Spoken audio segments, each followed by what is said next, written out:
Welcome to the Center for Spiritual Living, right here in beautiful Fullerton, California.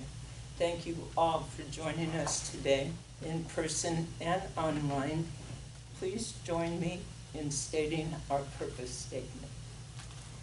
We are a loving spiritual community, empowering all to live healthy and successful lives through practicing the principles of science of mind.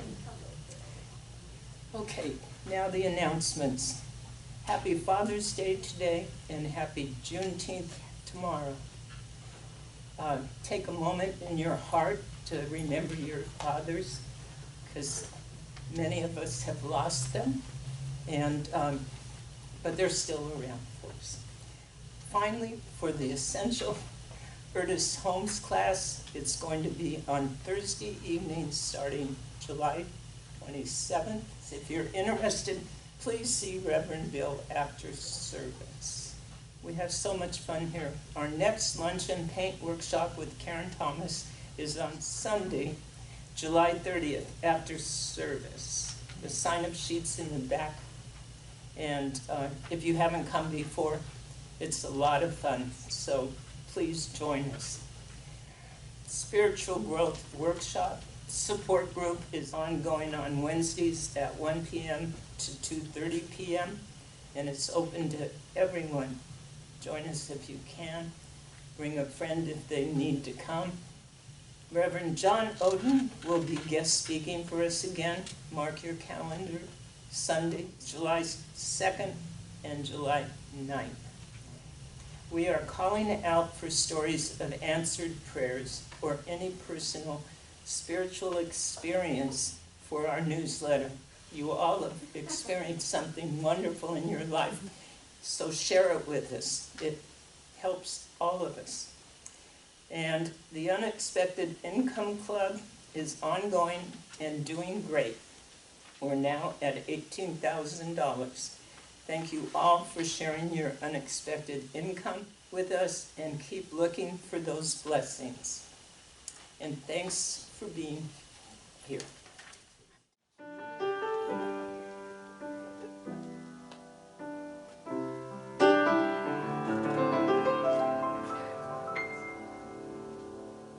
I need to be still. Let God love me. Be still and let God love me. When this old world starts to push and shove me, I need to be still and let God love me.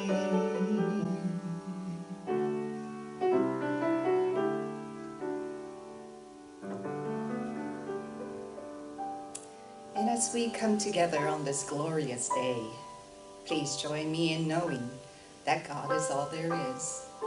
God is the infinite intelligence, divine love, one power, one presence, one life.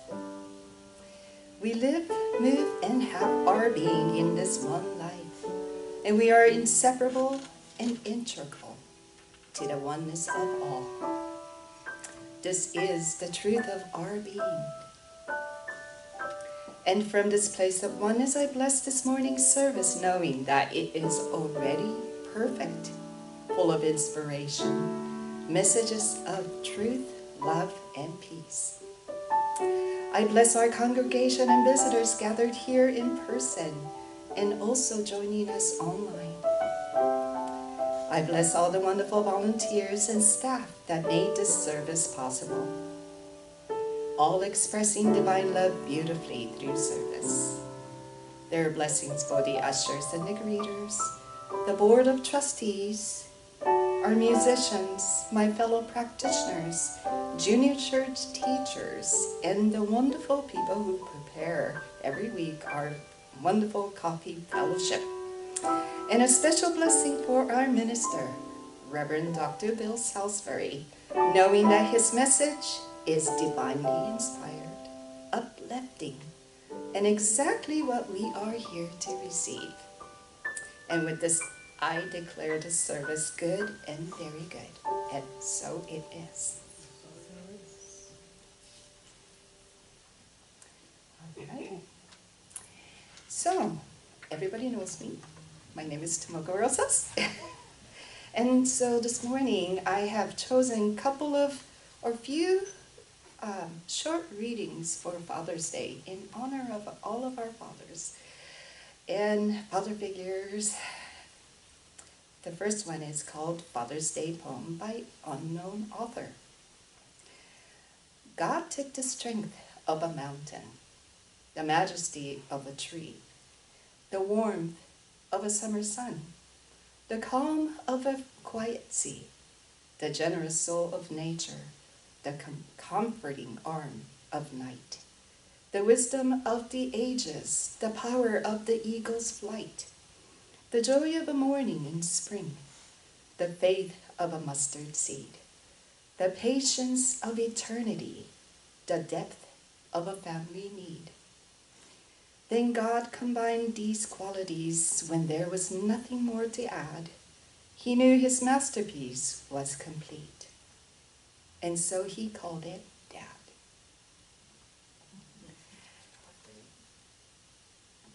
My Dad's Hand by David Ketter. Bedtime came, we were settling down. I was holding one of my lads. As I grasped him so tight, I saw a strange sight. My hands, they looked like my dad's. I remember them well, those old gnarled hooks. There was always a cracked nail or two, and thanks to a hammer that strayed from his mark, his thumb was a beautiful blue. They were rough, I remember, incredibly tough, as strong as a carpenter's vice, but holding a scared little boy at night, they seemed to me awfully nice. The sight of those hands, how impressive it was in the eyes of his little boy. Other dads' hands were cleaner, it seemed. The effects of their office employee. I gave little thought in my formative years of the reason for Dad's raspy mitts. The love in the toil, the dirt and the oil, rusty plumbing that gave those hands fits. Thinking back, misty-eyed, and thinking ahead, when one day my time is done, the torch of love in my own wrinkled hands will pass on to the hands of my son. I don't mind the bruises, the scars here and there, or the hammer that just seemed to slip. I want most of all, when my son takes my hand, to feel that love lies in the grip. Now let us go into prayer. And this is a Father's Day blessing written by Joanna Fuchs. God bless our fathers, these men who mean so much to us, who are greatly responsible for who we are and who we are becoming. Bless them for having the courage to do what's necessary to keep us out of trouble, for making us do the right thing, for helping us build our character, even when it makes us angry. And bless them for pushing us to do our best, even when they just want to love us. Bless our fathers for being our protectors, for leading us through stormy times to safety, for making us believe that everything will be all right, and for making it so. Bless our fathers for quietly making a living to provide for those they love most, for giving us food, clothing, shelter, and the other material things that really matter, for unselfishly investing time and money in us that they could have spent on themselves. Bless our fathers, God, for saving some energy for fun, for leading us on adventures to explore the outer reaches of ourselves, for making us laugh, for being our playmates and our friends. Bless them for being our secure foundation, our rock, for holding on tight to us until it's time to let us go. God bless these men we look up to, our role models, our heroes, our fathers. Thank you, God, for this blessing and so much more. And so it is.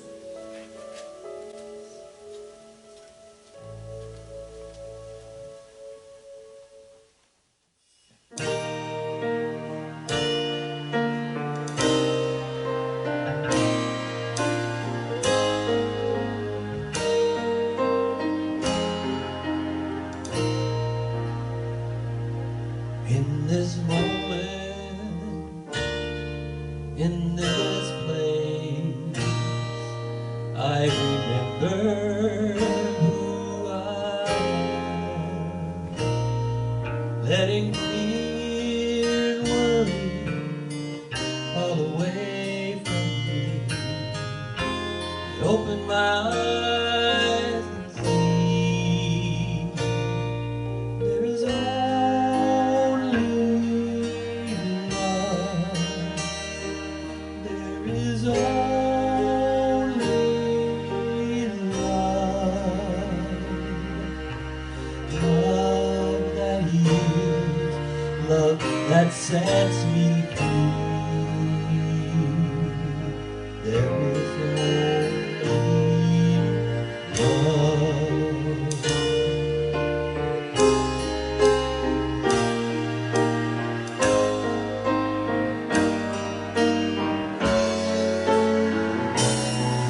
There is only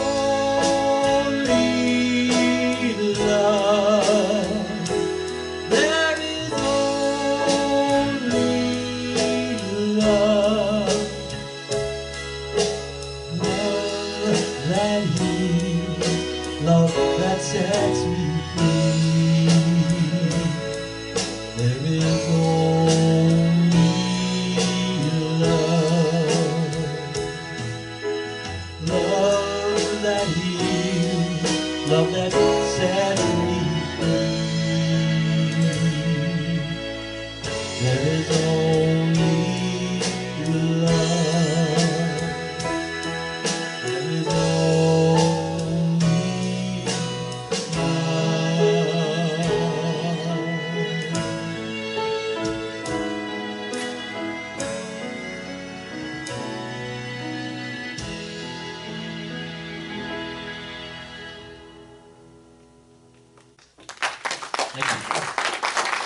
All right, thank you. Putting us exactly where we need to be to start a Sunday. And our overarching theme still being new grass on the field. We have new grass to talk about. Not in that fashion. We have new growth to talk about. Well, we've got a lot going on here in June. There is Juneteenth, as Susie had mentioned earlier. That day in 1865, where the federal troops rolled into Galveston, Texas, 2.5 years after Lincoln's proclamation. 2.5 years after, they finally sent some troops in. That was the last bastion of that endeavor that some people just didn't want to let go of.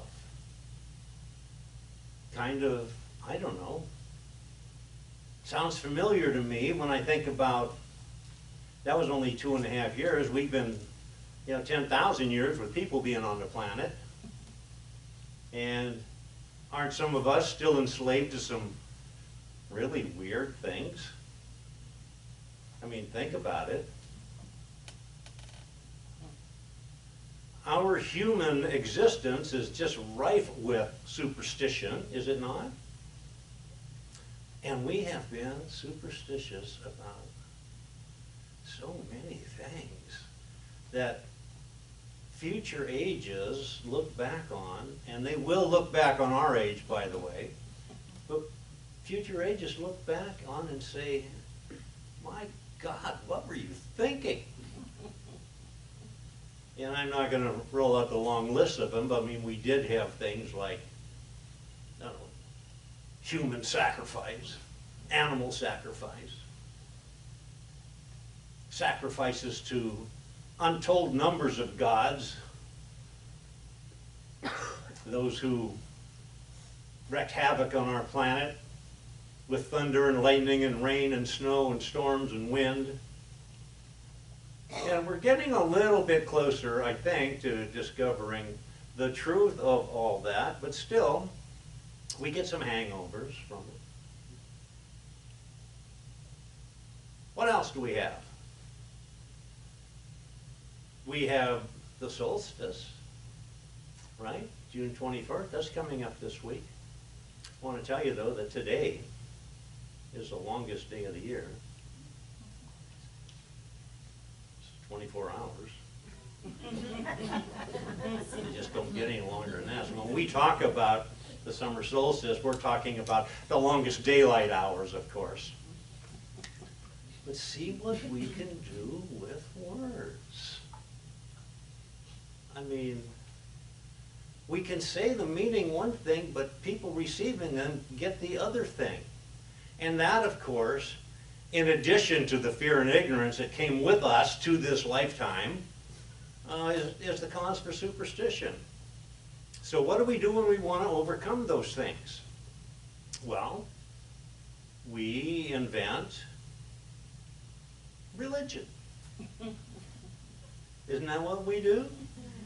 We think a thought, and then we build this entire intricate, complex concept around it, and declare that to be the truth. Yet in the history of the world, there have been many, many, many, many occurrences of trading one religion for another one. And I dare say that in every one of those instances, wasn't really a good swap after we look back on it for some time. But if we replace religion with truth, which is really what we mean to say anyway, I think, then we discover that that's something that never changes. It doesn't change regardless of whether we believe it or not. It doesn't change because of circumstances, worldly concerns, that sort of thing. It just doesn't. So that's what we're going to, I hope, concentrate on a little bit. Oh, happy Father's Day. So for those of you who celebrate in whatever fashion you do Father's Day or don't, our thoughts are with you. And we celebrate your celebration or not. Not that we don't celebrate, whether you celebrate or not. So, you know, these old buildings, you never know how the roof's going to hold up. And the weather we've been having, we never know if it's going to rain or not. This is kind of like, I don't know, living somewhere else. I'm not sure where. You know, when we go up to Oregon, they have a saying up there, don't like the weather? Wait 5 minutes. It's going to change. That can happen here. Oh. Not sure how that came about, but it did come about. So, the title of today's talk is The Divine Parasol. Parasol, umbrella. I'm not going to get bogged down in the differences, the nuances between them, okay?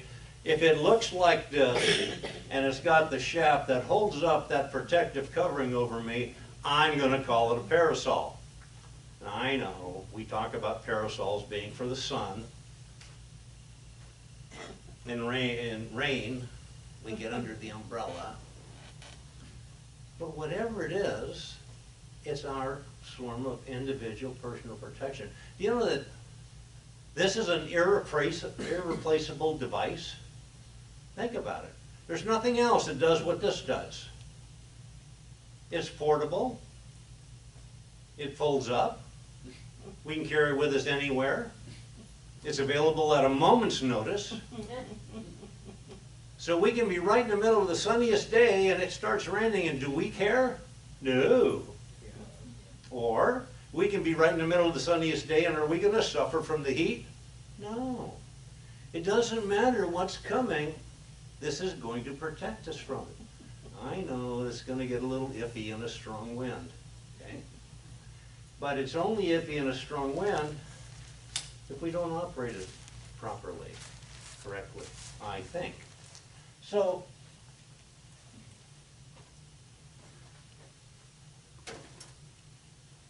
you know, speaking of superstition, some people say it's superstitious to open an umbrella indoors. And if that's what you're thinking, that's fine.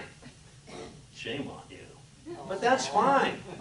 Because other cultures, other thoughts of people are that opening an umbrella indoor is a sign of good. It's not bad for you.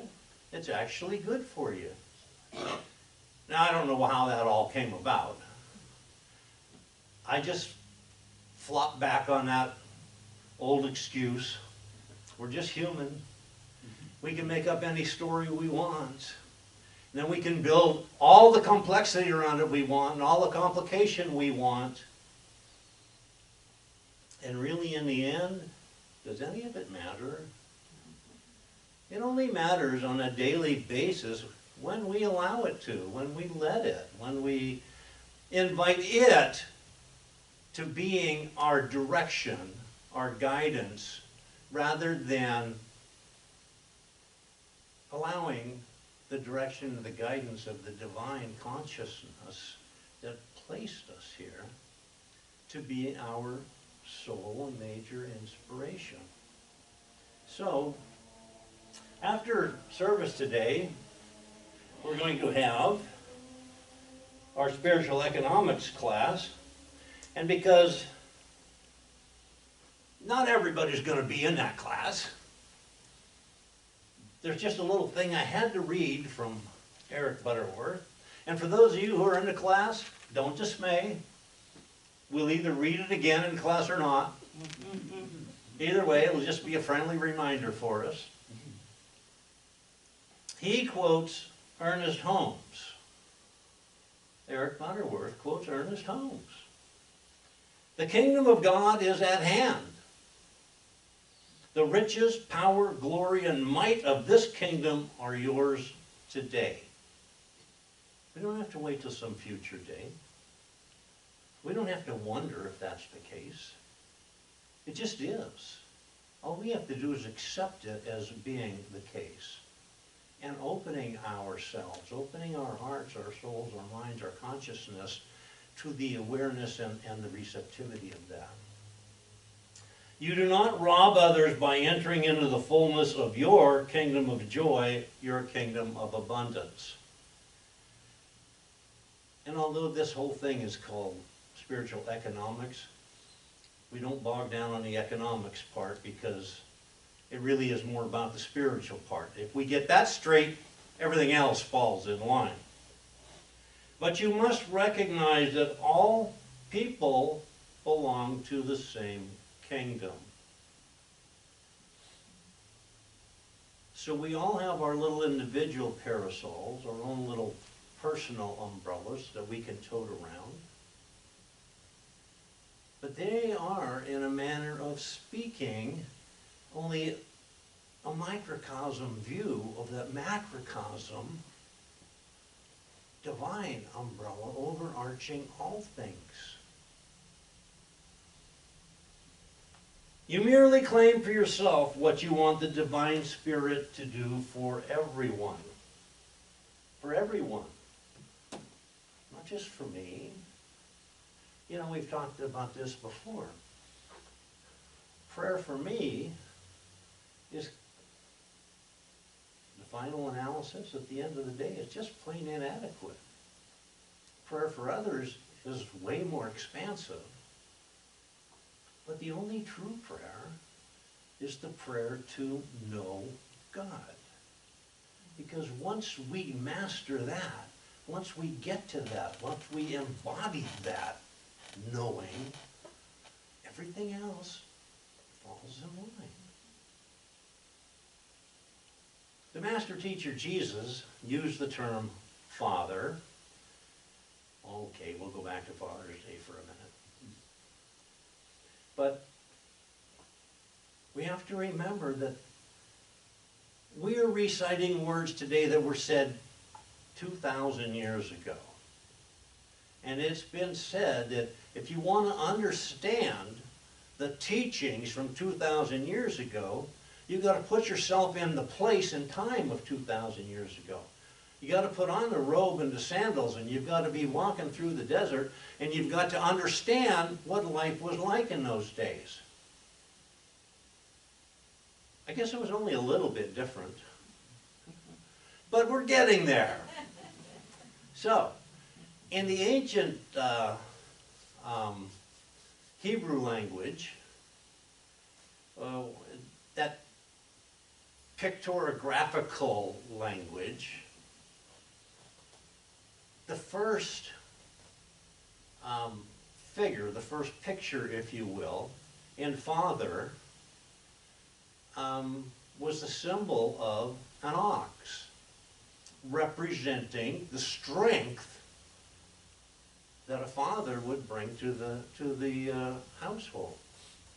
And the second item on it, the second letter, was significant, symbolized a tent or a house, but basically the home. And of course, in those days,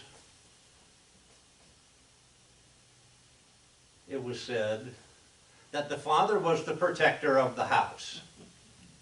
Okay? Does this phrase sound familiar to you? I'm the captain of this ship. We haven't changed a lot over 2,000 years and 10,000 years before. But what we're talking about is that divine fatherness that Jesus, the master teacher, spoke of. It wasn't about a personality as such. It wasn't about a gender. It wasn't about a father figure in the normal sense of the term. It was about that consciousness in those days called Abba, called the Father. And of course, we know this much. That consciousness by itself, alone, is not enough. Because when we talk about Father, Mother, God, for example, we're talking about that divine consciousness that includes all, includes both, if we want to narrow it down to that, but includes both of those aspects of God, because without one, the other is of very limited use to us. So consequently, the umbrella has come to symbolize protection from the elements, security and safety, and especially we get protection from the sun, remember, with the parasol, as well as the rain from the umbrella. And the sun just signifies that light that casts everything in that divine glow. Don't we feel better in the sunlight than in the not? Sure. And what it represents, talking about protecting us from the rain, rain symbolizes water, which symbolizes emotion. So that umbrella that we carry, that umbrella that we share in on the microcosm, from the overarching macrocosm of that life principle within which we live and move, protects us analogously to the emotions that the rain represents. Actually, it doesn't even protect us from the emotions. What it protects us from is the results, possible results of those emotions that might play upon us. So that's a handy little, and you know they make those things that they fold up so small you can actually put them in a pocket or a purse, you know, or something like that. So it also, back in the day, umbrellas represented status, power, privilege, station. Because only the very rich could have those things. They weren't made for me. They were made for us. They were meant for whoever it was that had the power and the prestige to lord over us. Anyway, back to spiritual economics. Second cheap plug. This time, Eric Butterworth is not quoting Holmes, he's just telling us this way. God is a protecting force which is ever present. And he's relating this because previously he'd been talking about insurance. We all have insurance, don't we? And insurance is designed to what? To protect us from the bad things we know are possible to happen in our lives, right? We want to protect what we got. So we insure that. And he's talking about, he's talking about the insurance of living with the assurance that God has provided for us everything we need and has provided protection for us and safety and security in this world, if we're in that correct consciousness. God is a protecting force which is ever present. I don't have to pull it out of my pocket and unfold it and push it up. It's just always, it's my own little umbrella that's like somehow attached to my back. It goes with me everywhere I go. You live and move and have being under this shadow of the Almighty. And I know, don't we say that shadow is, don't we kind of give it a putative meaning? Shadow, you're in the shadow, you're not in the light. Or that gloomy shadow is everywhere over them. No, shadow just means the protection from that ultra bright light. It is present, all present, as a presence. You can never be outside its influence. We never are not covered by this divine parasol. Never. We don't have to hold it. We don't have to fuss with it. We don't have to pack it around. It's just always there. And it's always open, yet never in our way.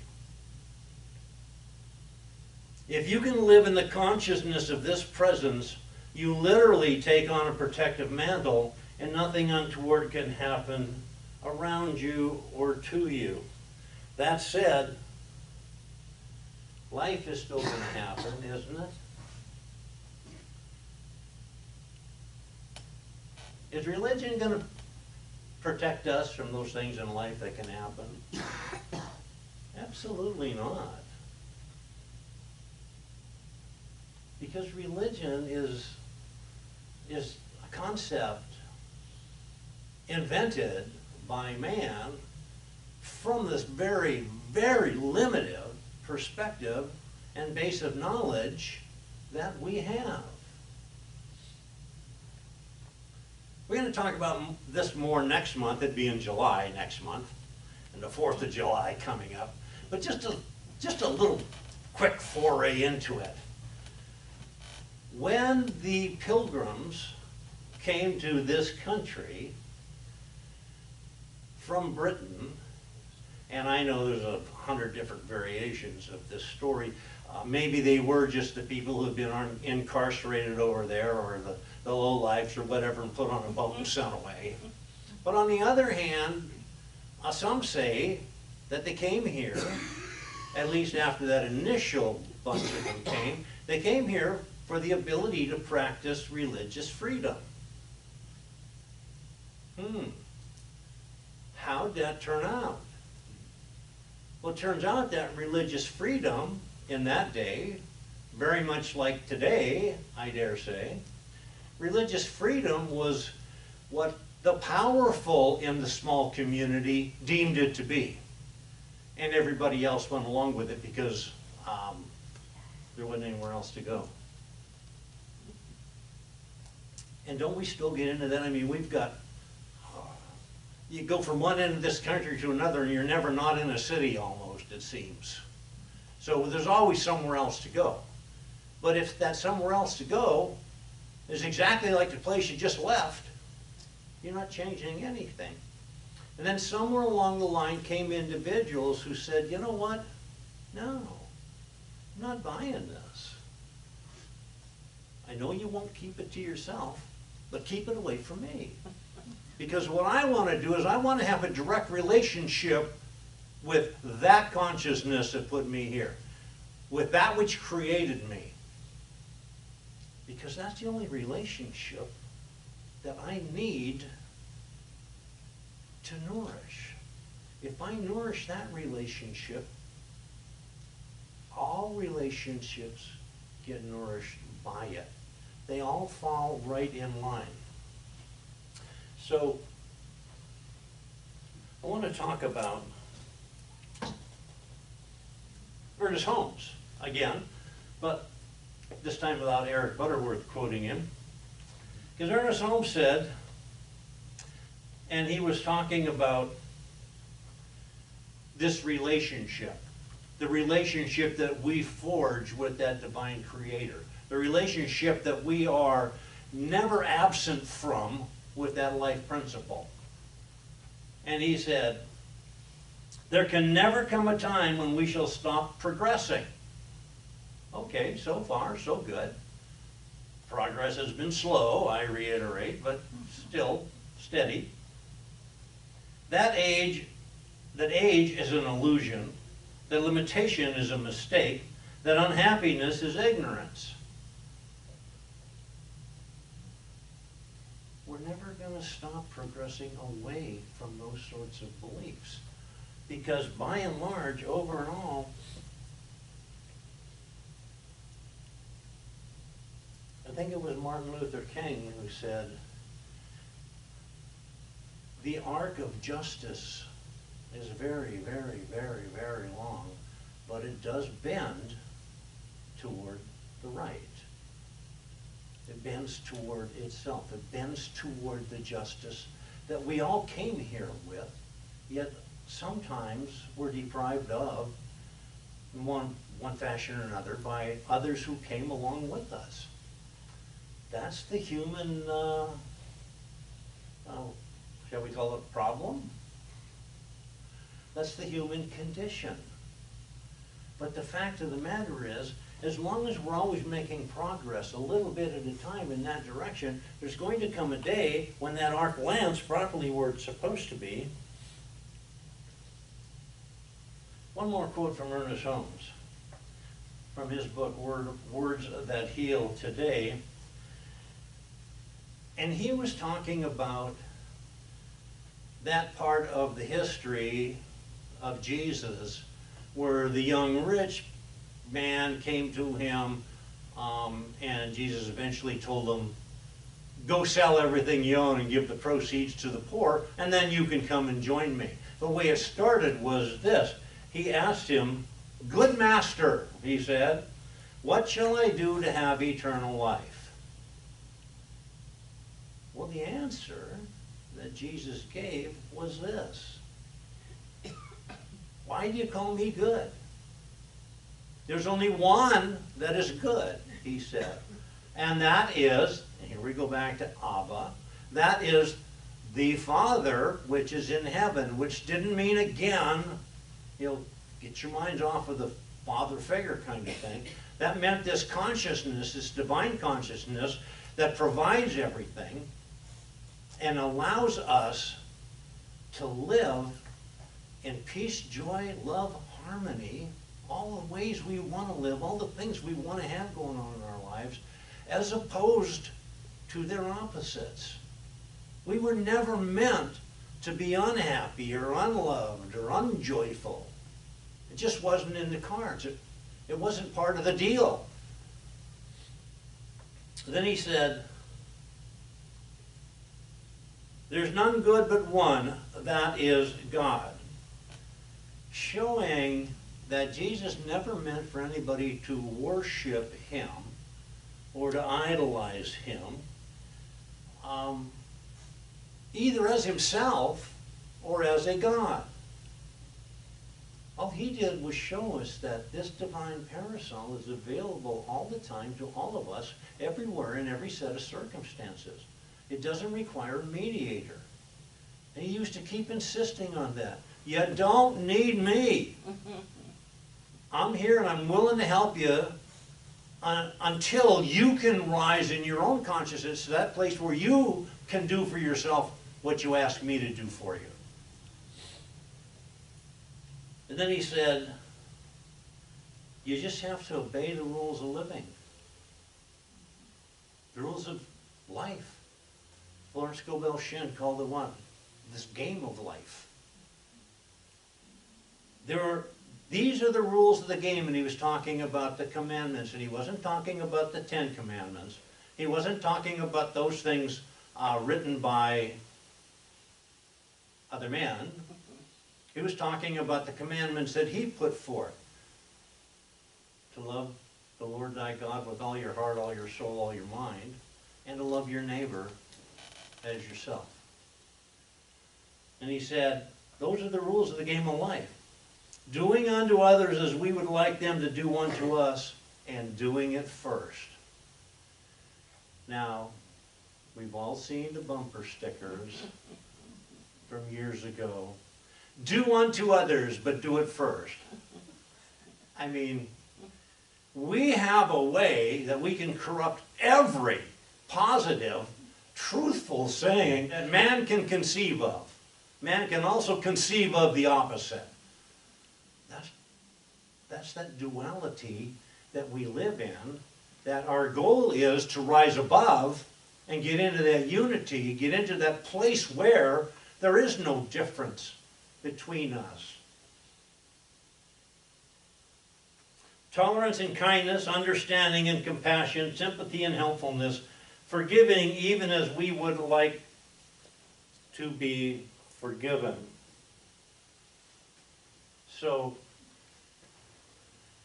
remember that part. Do unto others, but do it first. We've all had those times in our life when somebody has really offended us, really cut us to the quick, really done us wrong. And by God, I'm not going to tolerate that until he or she confesses and begs for forgiveness. No. No. Under this overarching theme, under this overarching protection, shadow of the Almighty, underneath this divine parasol, our charge is to what?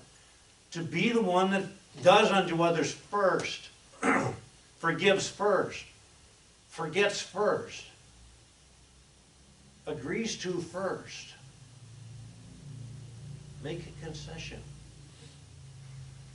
We're not raised that way. We live in a culture that does not raise us that way. We just have to simply overcome that. And sometimes it's helpful to think of this. The very worst problem we've ever had is still not as bad as other people have had. Not all people, some people. And the very worst thing that's ever been done to us has been done to others, and by others was forgiven. And in that manner, we all come under that divine canopy. We all are under the protection and the safety and security of that life principle, which is our goal, is it not? Who wants to live in contention? Nobody. In the final analysis, nobody. Everybody wants peace, wants happiness, wants joy, wants to experience beauty, wants to laugh, wants to love, wants to be accepted. And we can't do any of those things until we do all of those things to everybody else. So let's just take this into prayer. Let's just know that in this beingness that we share, in this humanness that accompanies our divinity, if we allow the humanness to overshadow the divinity, there is no end of potential problems.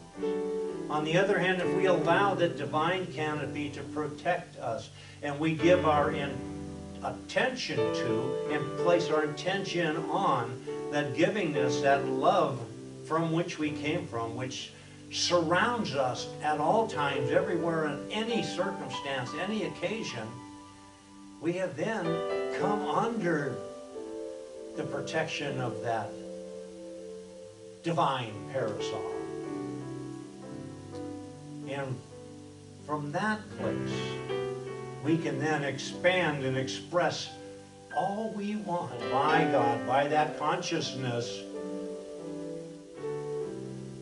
We have within us that inviolable spark of divinity. And if we let it remain just a spark, it can only help us in a small degree.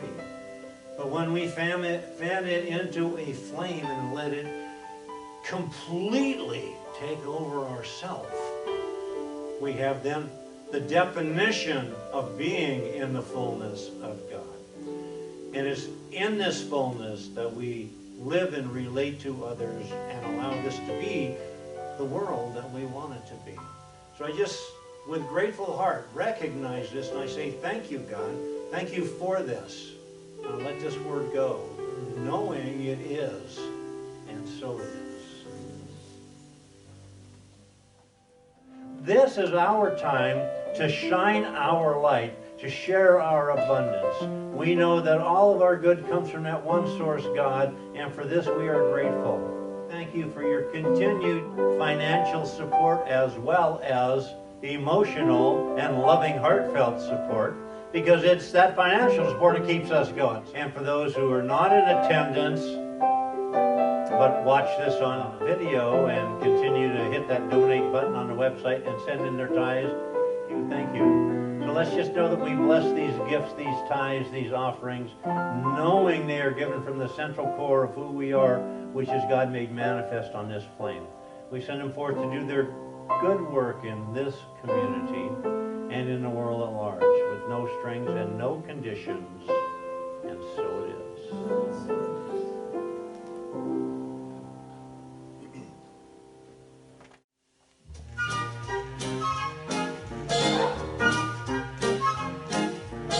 Skies are gonna clear up, put on a happy face.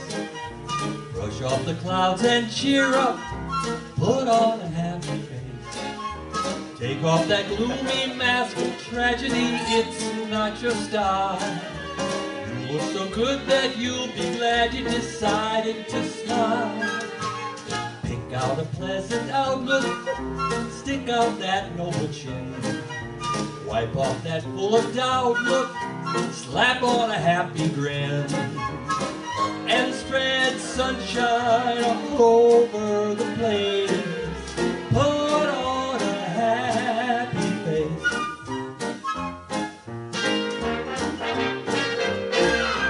Put on a happy face. Put on a happy face. And if you're feeling cross or bickerish, don't start to whine. Think of banana splits and licorice and you'll be fine. I knew someone who's gloomy, he never laughed or sing. He wouldn't listen to me, now he's a mean old thing. So spread sunshine place. Put on a happy face.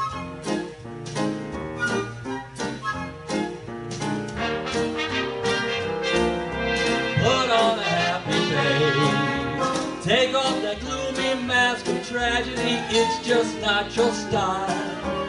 You look so good that you'll be glad you decided to smile. Pick out a pleasant outlook. Stick out that noble chin. Wipe off that full of doubt look. Slap on a happy grin. And spread sunshine all over the place. Just put on a happy face. Put on a happy face.